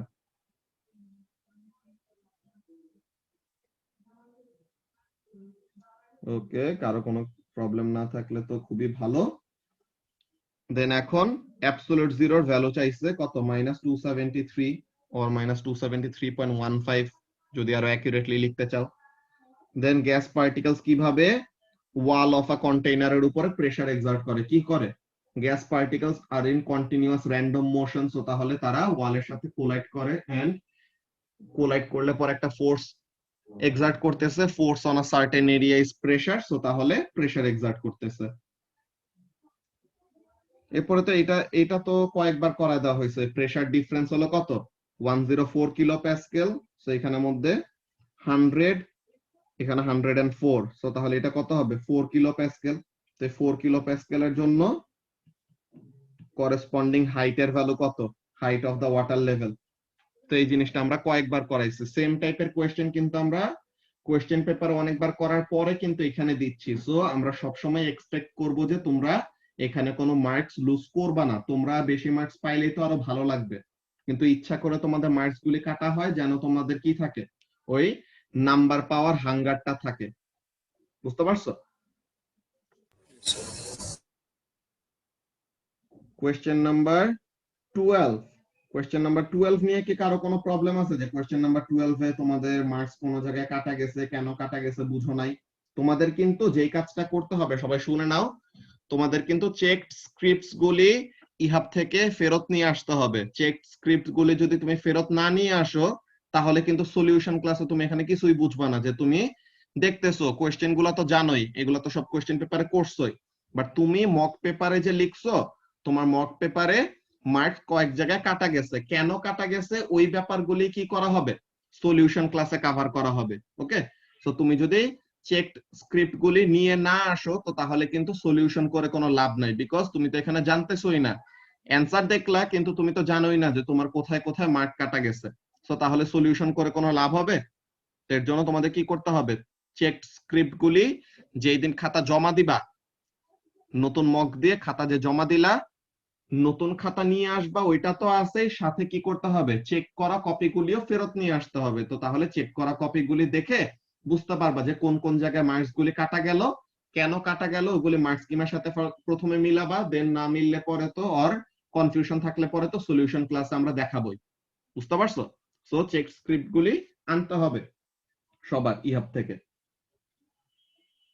সো কোয়েশ্চেন নাম্বার 12 নিয়ে কারো কোনো কনফিউশন আছে, যে কোথায় কোনো মার্ক কাটা গেছে, কেন গেছে, এটা নিয়ে বুঝতেছো না?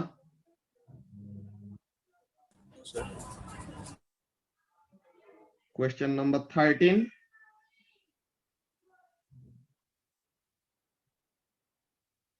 কোয়েশ্চেন নাম্বার 13 টাই আমাদের এই পেপারের last question. So question number 13 এ কারো এরকম স্ক্রিপ্টে কোনো জায়গায় মার্কস কাটা গেছে বাট বুঝতেছো না কেন মার্কস কাটা গেছে এমন কেউ আছো? ওর কেউ অ্যান্সার করতে পারো না এই কোয়েশ্চেনটা, যে এই কোয়েশ্চেনে এই ব্যাপারটা বুঝো নাই এর জন্য অ্যান্সার করতে পারো নাই? ওকে, সো তাহলে এটা পারলে পরে তো খুবই ভালো। সো এটা ছিল আমাদের basically pre registration mock paper 1। তো প্রি রেজিস্ট্রেশন মক পেপার 1 এর রেগুলার আমাদের সলিউশন করা শেষ। সো তোমাদের যাদের যাদের যেখানে মার্কস কাটা গেছে, যদি কারো এরকম কনফিউশন থাকে, ওই যে মাহফুজ আর মোনাইজা যেমন ভাবে বলে নিল যে ওরা এই জিনিসটা লিখছে বাট স্টিল ওদের মার্কস কাটা হয়েছে, তো তখন ওখানে মধ্যে বলছি যে যেখানে যেখানে মার্কস বাড়বে ওই জায়গায় বলে দিছে যে +1 ওর এরকম লিখে নাও। আর যদি কোন জায়গায় এরকম মার্কস কাটা গেছে কেন গেছে ওটা বুঝে নাই, সো এখন আমি বলে দিলাম যে এই পয়েন্টটা নাই দেখে তোমার এখানে মার্কসটা কাটা গেছে। বুঝতে পারছো? So, এমন ভাবে তোমাদের সলিউশন গুলি বি করতে আর সি হবে। ওয়ান, কোনটা কোনটা বুঝি নাই। বি আর সি ওয়ান।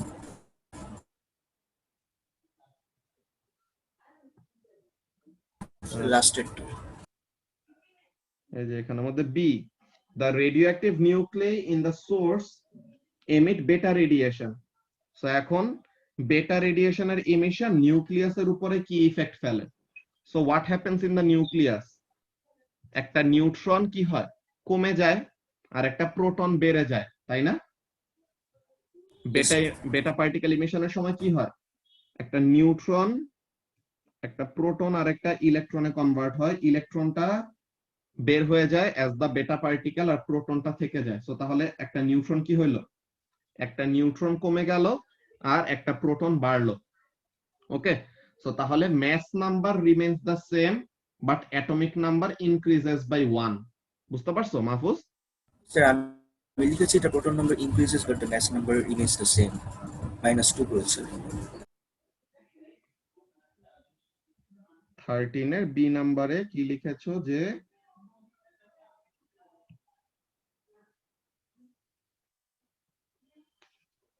নিউট্রনের ব্যাপারে একটা স্টেটমেন্ট লিখতে হবে কি, যে নিউট্রন নাম্বার ডিক্রিজেস বাই 1, যে নিউট্রন একটা কমে যায়।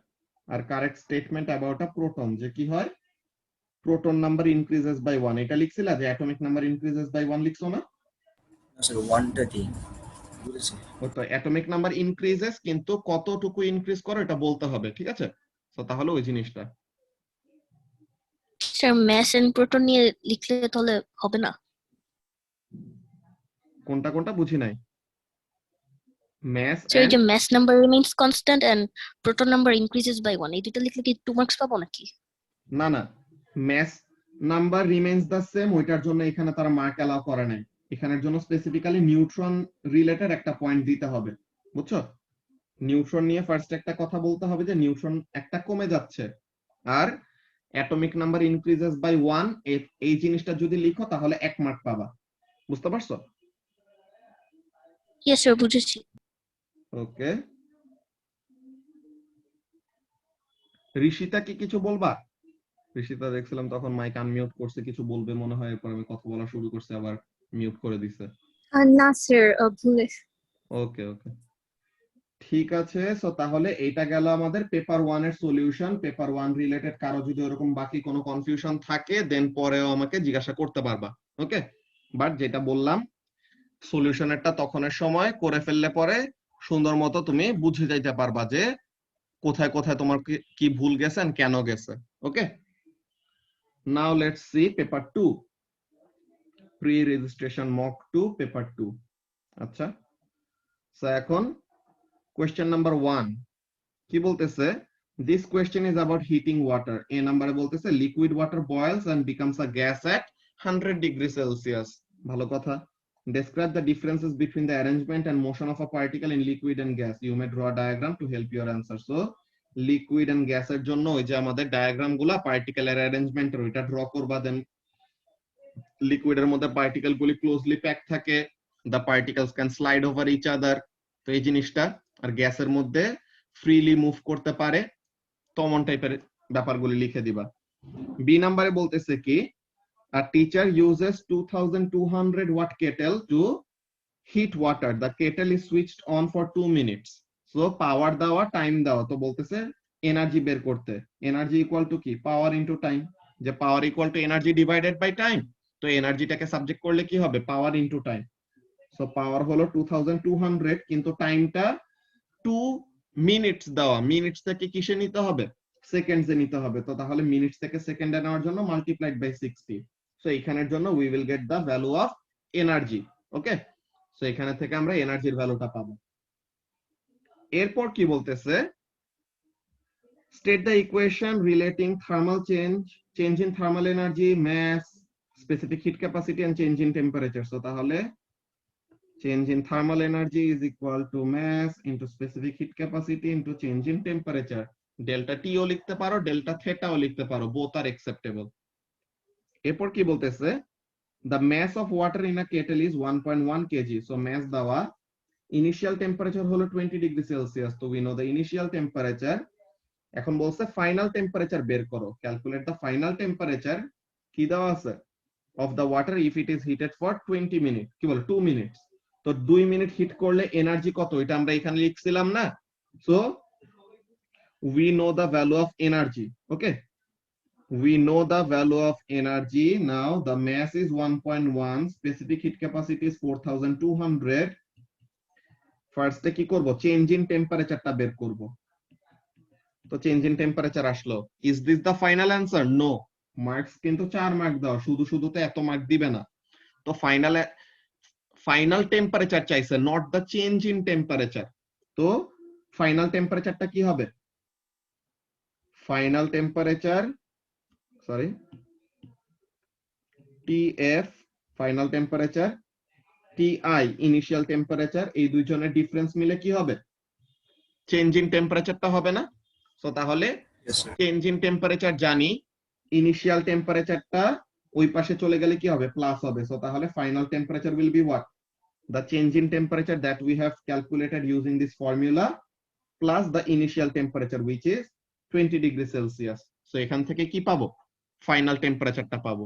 ওকে, সো এখানে থেকে আমাদের ফাইনাল টেম্পারেচারটা আসবে। এরপর সি নাম্বারে বলছে কি, the teacher measures the final temperature of the water after heating it for 2 minutes. So final temperature say measure করলো, মাত্র তো ক্যালকুলেট করেছি, সে মেজারও করেছে। সো এখন বলতেছে name a piece of equipment. Oh my God, thermometer লিখাতে 1 মার্ক দিয়ে দিছে। এরপরে সি2 তে কি বলতেছে, explain why the measured final temperature is different from your calculated value.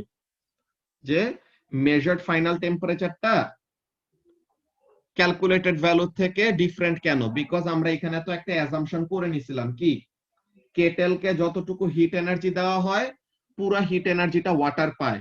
আমরা অ্যাজিউম করে নিছিলাম কি, no heat is actually loss to the surroundings, কিন্তু আসলে কি এটা হয়, আসলে তো সারাউন্ডিং এ হিট লস হবেই। সো তার মানে কি হবে, ডিফারেন্সটা কেন ক্রিয়েট হয়েছে, because heat is loss to the surrounding. যে এখানের মধ্যে আমাদের কাজগুলা কি, লেটস সি দ্য পয়েন্টস। তো এগুলোর মধ্যে তো এরকম লিকুইড, গ্যাস, তাদের জন্য লিখছিলা। দেন এখানের মধ্যে 260,000 জুলস, দেন এনার্জির এই ফর্মুলাটা। এরপরে তোমার চেঞ্জ ইন টেম্পারেচার হলো 57। তো চেঞ্জ ইন টেম্পারেচারটা 57, তো ফাইনাল টেম্পারেচার কত, 57 plus initial temperature which was 20। So তাহলে 57 প্লাস 20 হয় কত, 77। সো এটা থার্মোমিটার দিয়ে টেম্পারেচার মেজার করব। ওকে, এখন এই যে এক্সপ্লেনেশনটা কি, যে actual temperature is lower than calculated. যে মেজার টেম্পারেচারটা, ঠিক আছে, আসলে যেটা মাপা হয়েছে ওই মেজার টেম্পারেচারের ভ্যালুটা কম, ক্যালকুলেটেড এর ভ্যালুটা বেশি, মেজার্ড এর ভ্যালুটা কম। কেন, বিকজ আমরা তো ক্যালকুলেট করছিলাম অ্যাজিউমিং কোনো হিট লস হয় নাই। তো তাহলে আমাদের টেম্পারেচার কি আসছে, বেশি আসছে ক্যালকুলেশনে, কিন্তু আসলে কি অ্যাকচুয়ালি টেম্পারেচারটা এত বেশি রিচ করে নাই। কেন এত বেশি রিচ করতে পারে নাই, বিকজ সারাউন্ডিং এ হিটটা ছেড়ে দিয়েছে ওয়াটার। সো এই যে energy is loss to the surroundings as not all the energy is transferred to the water. তো সব এনার্জি তো ওয়াটারকে দেওয়া হয় না, কিছু এনার্জি কি করবে, হিটারটা সারাউন্ডিং এও ছেড়ে দিবে। সো এর জন্য মেজার্ড টেম্পারেচার এন্ড ক্যালকুলেটেড টেম্পারেচারের মধ্যে কি আছে, একটা ডিফারেন্স অ্যারাইজ করেছে। এই কোয়েশ্চেন নাম্বার 1টা নিয়ে কি কারো কোনো প্রবলেম আছে? ওকে, এখন কোয়েশ্চেন নাম্বার 2। কোয়েশ্চেন নাম্বার 2 তে কি বলতেছে, this question is about astrophysics A1, what is a star form from nebula, which of these indicates that the universe is expanding? Universe যে এক্সপ্যান্ড করতেছে ওইটা কি, কিভাবে বোঝা যায়? Galaxies are moving further away from each other. এখানের মধ্যে তারা কি বলতেছে দেখো। আচ্ছা, আরো এমসিকিউ আছে। সো বি এ, দুইটা এমসিকিউ আমরা দেখে নিলাম অলরেডি। এরপর কি বলতেছে, which of these provides evidence for big bang theory? কোনটা? cosmic microwave background radiation. Then which of these does redshift provide evidence for? redshift কি বলে? redshift তো কখন হয় মোনায়েজা? মাত্র আমরা যে দেখে আসলাম আগের কোশ্চেনে, বাজারের কোশ্চেনের জন্য যখন away from each other Sir, move করে wavelength তখন per কি হয়? color. ওইটাই, যে away from each other যদি মুভ করে তখন কি হয়? রেড শিফট অকার করবে, তাই তো? যে ওয়েভলেন্থ ইনক্রিজ করলে। সো এটা কোন সময়? Galaxies are Yes, moving sir. Away from each other, right? So Yes, galaxies sir. Are moving away from each other. So এই যে লাস্টের দুইটা এ এ।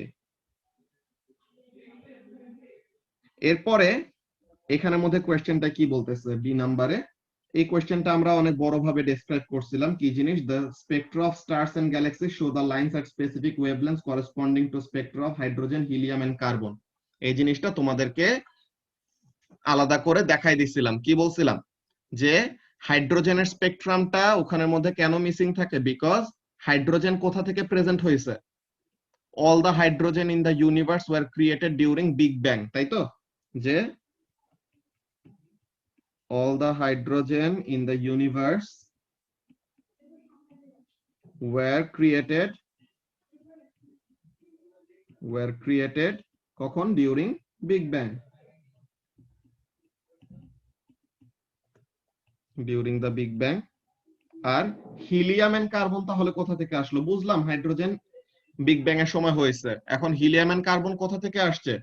Helium and carbon are produced by fusion in star cores, তাই না? যে স্টারের কোরের মধ্যে ফিউশন রিঅ্যাকশনের জন্য কি প্রডিউস হয়? হিলিয়াম এন্ড কার্বন প্রডিউস হয়। Helium and carbon are produced কখন? By fusion in the core of stars, in the core of stars. Okay, so এটা হলো বি নাম্বার। এখন সি নাম্বারে কি বলতেছে, the spectrum of light from an astronomical object called a quasar can be compared to the spectrum of hydrogen on earth. So তাহলে hydrogen স্পেকট্রামের সাথে quasar 3C273 এর কম্পারিজন করা হচ্ছে, এন্ড অ্যাজ এক্সপেক্টেড সে রেড শিফট শো করতেছে। C1 এ বলতেছে calculate the change in wavelength delta lambda for the line at the edge, specifically এই কথাটা অনেকজন তোমরা মিস করছো। at the red end of the spectrum, what does that mean? red end of the spectrum মানে কি? Red এর wavelength কি বড় নাকি ছোট? অসাফ, রেড এর ওয়েভলেন্থ হলো বড়। সো তাহলে বড় ওয়েভলেন্থের দিকে, যে এই দিকে লঙ্গার ওয়েভলেন্থের দিকে চেঞ্জটা নিয়ে আমাদেরকে কথা বলতে বলছে। আচ্ছা, এই মিটিং এর 1 মিনিটের কম আছে, নেক্সট টাই জয়েন করো, ওখানে আমরা বাকিটুকু করতেছি।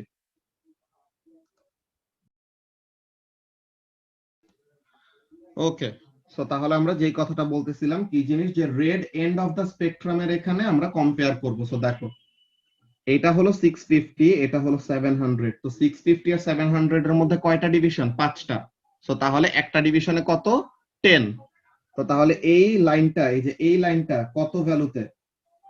655 এ, তাই তো? সেটা কততে আছে? 655 ন্যানোমিটার। আর এই লাইনটা কততে? This line is at 760. তো 760 and 655, তো এই দুইজনের মধ্যে চেঞ্জ ইন ওয়েভলেন্থটা কত হয়? Change in wavelength is equal to 760 nanometre minus 655 nanometre. এই যে ন্যানোমিটার এখানের মধ্যে লেখা, ন্যানোমিটার। সো তাহলে এটা কত হবে? 105 ন্যানোমিটার নাকি? সো এখানের মধ্যে চেঞ্জ ইন ওয়েভলেন্থের ভ্যালুটা কত হবে? 105 ন্যানোমিটার। So 105 nanometre. তো এটা গেল কি চেঞ্জ ইন ওয়েভলেন্থের ভ্যালু। আচ্ছা ঠিক আছে, ভালো কথা। আর অ্যাকচুয়াল ওয়েভলেন্থ কত? অ্যাকচুয়াল ওয়েভলেন্থ হলো 655, কিন্তু চেঞ্জ হলো 105। তো এই যে এখানের মধ্যে বলতেছে কি দেখো, calculate the value for the recessional velocity of the quasar using your value of delta lambda. Speed of light in free space হলো 3 into 10 to the power 5 kilometre per second. Final ভ্যালুটা কিলোমিটার পার সেকেন্ডে চেয়েছে, so তাহলে we don't need to convert the value of speed, যে unit of স্পিডটাকে convert করার দরকার নাই। সো আমাদের ফর্মুলাটা কি ছিল? Delta lambda by lambda is equal to V by C, তাই না? সো তাহলে recessional velocity is equal to what? Delta lambda into c divided by lambda. So তাহলে delta lambda টা কত? 105 ন্যানোমিটার। ন্যানোমিটার মানে 10 to the power minus 9. Then c হলো 3.0 into 10 to the power 5 kilometre per second. আর actual wavelength কত? 655। Actual ওয়েভলেন্থটা হলো 655 nanometre. So nanometre ওটা আসলে কনভার্ট না করলেও সমস্যা হইতো না, কাটাকাটি হয়ে যায়। ওকে, সো এখানে থেকে রিসেশনাল ভেলোসিটির ভ্যালুটা আসবে। So that will be your answer. Okay, যে delta lambda by lambda is equal to V by c, এই ফর্মুলা ইউজ করে we determine the value at which the quasar is moving away from us. Okay, যে কোয়েজারটা আমাদের থেকে কত স্পিডে দূরে সরে যাচ্ছে, ওই ভ্যালুটা আমরা এখান থেকে বের করতে পারি।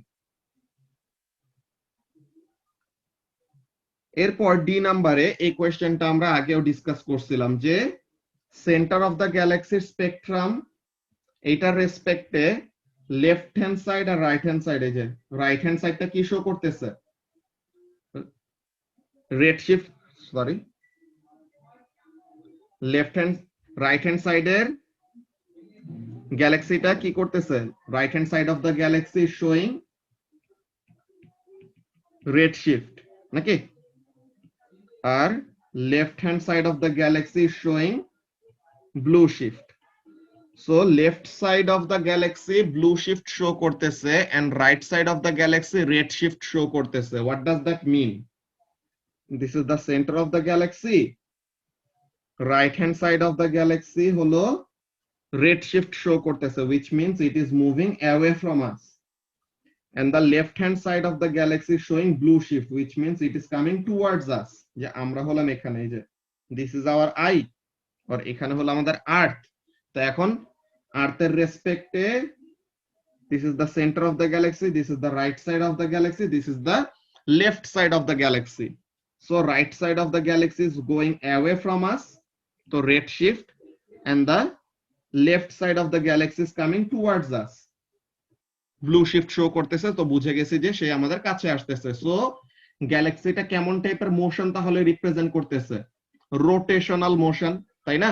যে গ্যালাক্সিটা কি করতেছে? দ্য গ্যালাক্সি ইজ রোটেটিং, যে রাইট হ্যান্ড সাইডটা is moving away from us and the left hand side is coming towards us. So এই ব্যাপারটা। তো এটা যদি আমরা দেখি, এই যে question number 2,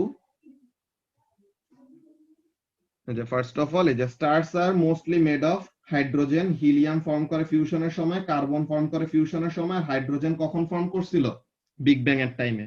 then determination of lambda nought and lambda, determination of delta lambda. So তাহলে এখানে কত? 105 ন্যানোমিটার তারা অ্যালাউ করছে, প্লাস মাইনাস 5 ন্যানোমিটারের ভ্যালু অ্যালাউ করছে, যে তুমি 100 থেকে 110 এর মধ্যে যে কোনো অ্যান্সার দিলেই রাইট দিত তারা। এরপরে ভ্যালু কত আসছে? Recessional velocity 4.8 into 10 to the power 4 kilometre per second. Then যেটা বলতেছিলাম, red side, right hand side of the galaxy showing red shift, মানে it is moving away. Left hand side of the galaxy showing blue shift, তো তার মানে it is moving towards. So what is happening? The galaxy is rotating or the galaxy is spinning. Okay, তো এই ব্যাপারটা। Question number 2 থেকে কারো কোনো confusion আছে যে কোন জায়গায় কেমন কি মার্কস কাটা গেছে এন্ড এনিথিং?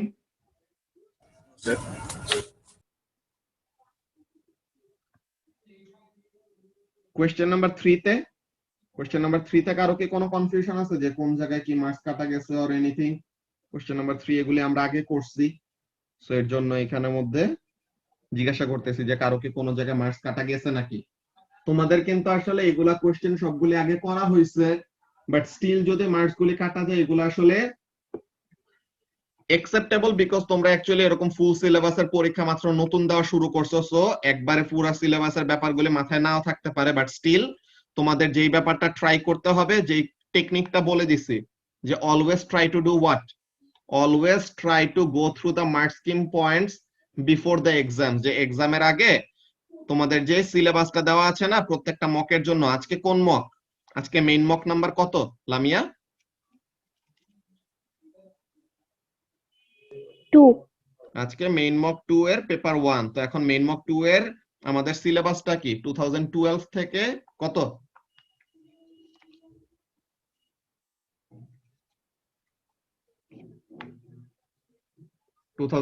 থেকে ওরকম রিসেন্ট পেপার যে 2016 হওয়ার কথা মনে হয়, ঠিক আছে? সো তাহলে ওই পেপারস গুলি তোমার কি করতে হবে, এই যে এখন এই সলিউশন ক্লাসটা শেষ হবে কি করবা, বুকলেটের কোয়েশ্চেন গুলি দেখতেছো, আজকের সিলেবাসে যেগুলি আছে আর কি, আজকের সিলেবাসে যেগুলি আছে ওগুলির বুকলেটের কোয়েশ্চেন গুলি দেখবা, এন্ড ওই বুকলেটের কোয়েশ্চেন গুলোর সাথে মার্ক স্কিমটা নিয়ে বসবা। সো মার্ক স্কিমের পয়েন্ট প্রত্যেকটা মিলাবা, দেখবা যে কোন কোয়েশ্চেনের জন্য কোন মার্ক স্কিমের পয়েন্ট কি আছে। মার্ক স্কিমের পয়েন্ট গুলি অলওয়েজ যেন তোমার মাথায় সাইকেল হইতে থাকে, অলওয়েজ যেন মার্ক স্কিমের পয়েন্ট গুলি তোমার মাথায় থাকে, so that you don't lose easy marks. Okay, যে অ্যান্সার ঠিক আছে কিন্তু এনাফ নাম্বার অফ পয়েন্ট যদি কভার না হয়, ওইটার জন্য যদি মার্কস হারাও, তাহলে ওই ব্যাপারটা তো খুবই কষ্টের। ওকে, দেন কোয়েশ্চেন নাম্বার 4। কোয়েশ্চেন নাম্বার 4 নিয়ে কি কারো কোনো প্রবলেম আছে, যে তোমরা এক্সামের সময় সলভ করতে পারো নাই বা প্রবলেম ফেস করছো অর করছো কিন্তু মার্ক দেয় নাই? নাম্বার সি এর অ্যানসারটা কি? নাম্বার সি এর অ্যানসারটা লেটস সি, আমরা এটা সলভ করি। So this is the pivot, right? এটা হলো পিভট। সো এখন পিভটের কোন কোন সাইডে কি কি ফোর্স আছে আমরা দেখি। পিভটের রাইট হ্যান্ড সাইডে একটা ডাউনওয়ার্ড ফোর্স আছে, weight of the block which is 1200 newton. তো we know the value of force and ডিসটেন্সটা কত, 0.75। তো তাহলে এই ব্লকের জন্য যে এই যে ফোর্সটা ড্র করেছি গ্রিন কালার অ্যারো দিয়ে, এটার জন্য কেমন টাইপের মোমেন্ট হবে, clockwise or anti clockwise? Clockwise. Clockwise. আর এখানের মধ্যে weight of the plank itself, weight of the plank কোথায় কোন জায়গা থেকে কাজ করবে, সেন্টার অফ গ্র্যাভিটি থেকে কাজ করবে না? তো তাহলে the whole length of the plank is 3 metre. তো তাহলে একদম মিড পয়েন্টে কাজ করবে। সো তার মানে 3 মিটারের হাফ কত, 1.5। সো তাহলে পিভটের থেকে ওয়েট অফ দ্য ব্লকের ডিসটেন্স কত হবে, 1.5 মাইনাস কত, এই এন্ডের এটা কত, 0.75। সো তাহলে এটা কত, 1.5 মাইনাস 0.75 না মাহফুজ? তো তাহলে এটাও কত আসে, 0.75ই আসে। অলরাইট, সো তাহলে 200 নিউটন ফোর্সটা পিভট থেকে কতটুকু দূরে, 0.75 মিটার দূরে। ওকে, এন্ড এই যে মানুষটা যে ফোর্সটা দিচ্ছে, এই ফোর্সের ভ্যালু আমরা জানি না, কিন্তু এই ফোর্সটা পিভট থেকে কতটুকু দূরে দেখো তো, এতটুকু হলো 0.75 আর পুরাটা হলো 3। সো তাহলে এতটুকু ডিসটেন্স কত, 2.25। যে 3 মাইনাস 0.75 করলে যা আসে, যে 3 মাইনাস 0.75 করলে কত আসে, 2.25 মিটার। সো এখন দেখো মানুষটার ফোর্স হলো, ওয়াও, মানুষ ফোর্স এক্সার্ট করতেছে F and distance from the pivot হলো 2.25, প্ল্যাঙ্কের ওয়েট হলো 200 আর এইটা পিভট থেকে 0.75 মিটার ডিসটেন্স দূরে। এন্ড এই মোমেন্টটা কার সমান হবে, ক্লকওয়াইজ মোমেন্টের সমান হবে না? ক্লকওয়াইজ মোমেন্টের ভ্যালু কত হবে, ফোর্স হলো 1200 আর ডিসটেন্স ফ্রম পিভট হলো 0.75। এখন এখানে থেকে একজন একটু সাবজেক্ট করো তো, এফ এর ভ্যালুটা কত আসে?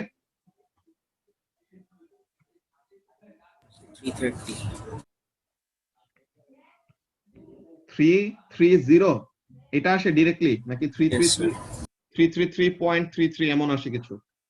স্যার 333.3 আসে। ওকে, সো তাহলে 333.333 এমন ভাবে কন্টিনিউ হতে থাকবে, কিন্তু আমাদের গিভেন ইনফরমেশন গুলি দেখো কত সিগনিফিকেন্ট ফিগারে, 2 2 1 এরকম। সো তাহলে আমাদের ফাইনাল অ্যান্সারটা কি দিতে হবে, 2 সিগনিফিকেন্ট ফিগারে দিতে হবে। সো তাহলে 333.333 এটাকে আমাদের 2 সিগনিফিকেন্ট ফিগারে লিখলে কত হয়, এটা কত নম্বর কোশ্চেন দেখি,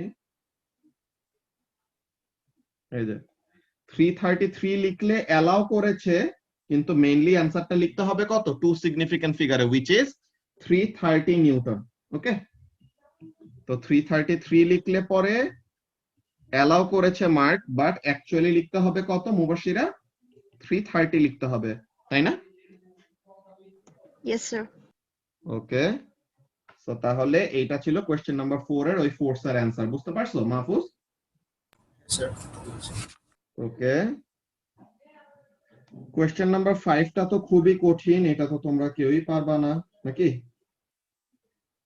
কোশ্চেন নাম্বার 5 এ কি কারো নাম্বার কাটা গেছে?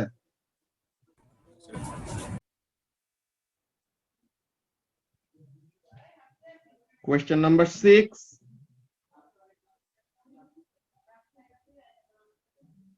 কোশ্চেন নাম্বার 6 এ কারো কোনো প্রবলেম আছে যে মার্কস কোন জায়গায় কাটা গিয়েছে আর কোশ্চেন বুঝো নাই, এমন কেউ আছো? রাফাত কি কিছু বলছো? স্যার সিটা সি নাম্বার কি বলতেছে এখানে, William Herschel was a scientist who investigated infrared radiation, sorry. He passed electromagnetic radiation from the sun through a triangular glass prism. The prism refracted different radiations by different amounts. The path of the yellow and blue light rays are shown on the diagram. So এখন বলতেছে add to the diagram to show how the prism refracts infrared. এখন দেখো blue light and yellow light, কার ওয়েভলেন্থের ভ্যালু বেশি, কার ওয়েভলেন্থের ভ্যালু কম, বলো তো রাফাত?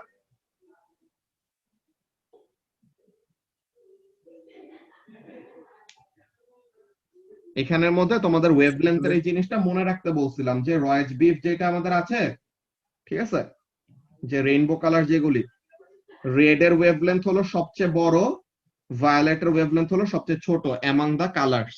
ওকে, এই কালার গুলির মধ্যে রেড এর ওয়েভলেন্থ হলো সবচেয়ে বড় আর ভায়োলেটের ওয়েভলেন্থ হলো সবচেয়ে ছোট। সো তাহলে ব্লু এন্ড ইয়েলো যদি কম্পেয়ার করি, ব্লু এর ওয়েভলেন্থ ছোট আর ইয়েলোর ওয়েভলেন্থ বড় না রাফাত? ইয়েস স্যার সো তাহলে Yes, ইয়েলোর sir. ওয়েভলেন্থ বড়। সো এখন দেখো দোনোজনে সেম পাথ দিয়ে এসেছে, কিন্তু ইয়েলোটা নিচে নেমেছে কি কম, দোনোজনে নিচে নামছে, যে both of them were refracted down or they were refracted towards the normal, কিন্তু ইয়েলোর রিফ্র্যাকশনটা হয়েছে কম আর ব্লু এর রিফ্র্যাকশনটা হয়েছে কি বেশি।